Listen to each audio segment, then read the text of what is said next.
नमस्कार, मैं प्रशांत और आप देख रहे हैं दैनिक न्यूज। देखिए, इस वक्त एक बड़ी खबर मैं आपको देने जा रहा हूं। खबर यह है कि केंद्र की नरेंद्र मोदी सरकार ने अब ठान लिया है कि यूपीए सरकार की एक एक पोल पट्टी खोल के रख देना है। एक एक भ्रष्टाचार को जनता के सामने और संसद के सामने पेश करना है। इसी को लेकर आज केंद्रीय वित्त मंत्री निर्मला सीतारमण ने एक श्वेत पत्र लाया है लोकसभा के अंदर।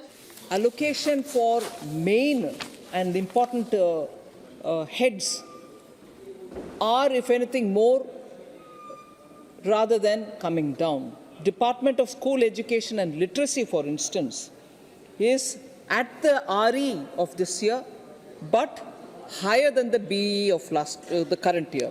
68,805 now is 72,474 for the year 2024-25.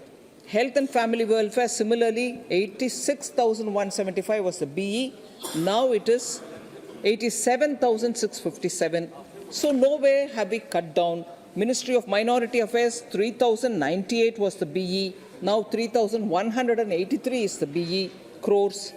Similarly, for rural development, 1,57,545 has now become 1,77,566.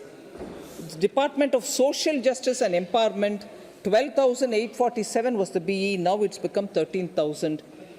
Ministry of Women and Child Welfare, 25,449 was the BE, now it's become 26,092. So nowhere has there been a reduction, on the contrary, it's only an increase in the BE. Major capital allocation. जिसमें UPA सरकार के 20 सालों का पूरा लेखा जोखा है, जिसमें आरोप लगाया गया है कई तरह के भ्रष्टाचार के। मैं आपको बता दूं कि निर्मला सीतारमण के द्वारा जो श्वेत पत्र आज लाया गया लोकसभा के अंदर, उसके अंदर बताया गया है कि 2004 से पहले भारत की जो आर्थिक स्थिति थी वो बहुत अच्छी थी, भारत की अर्थव्यवस्था जो थी वो बहुत अच्छी थी। लेकिन 2004 के बाद जब यूपीए सरकार आई केंद्र में, तब उसके बाद से लगातार जो भारत की अर्थव्यवस्था है वो कोलैप्स करती चली गई। निर्मला सीतारमण के द्वारा सौंपे हुए इस श्वेत पत्र में लिखा गया है कि किस प्रकार से लापरवाही के साथ जो है अत्यधिक लोन दिया गया, जो आगे चलकर भारत की अर्थव्यवस्था के लिए मुसीबत बन गई। हालांकि इस श्वेत पत्र पर आज चर्चा नहीं हुई, बस इस श्वेत पत्र को लाया गया है लोकसभा के अंदर। इस पर चर्चा विस्तार से कल होगी। लेकिन जिस प्रकार से ये 59 पन्नों का श्वेत पत्र दाखिल किया गया है, जिसमें 20 सालों का लेखा जोखा है यूपीए सरकार का, कई तरह के आरोप हैं, कई तरह के भ्रष्टाचार के आरोप हैं, इससे तो साफ लग रहा है कि नरेंद्र मोदी की सरकार जो है वो अब ये ठान चुकी है कि यूपीए की जो सरकार थी उसकी एक एक करनी को अब जनता के सामने लेकर आना है। हालांकि विस्तार से जब इस पर चर्चा होगा तो वो भी हम आपको बताएंगे कि इस श्वेत पत्र के आने के बाद क्या कुछ हुआ लोकसभा के अंदर।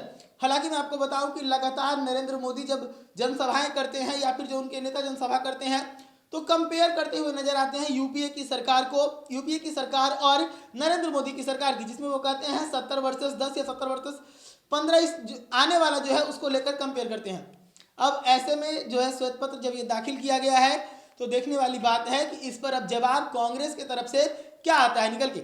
ऐसी तमाम अपडेट्स के लिए जुड़े रहेगा दैनिक न्यूज के साथ। धन्यवाद।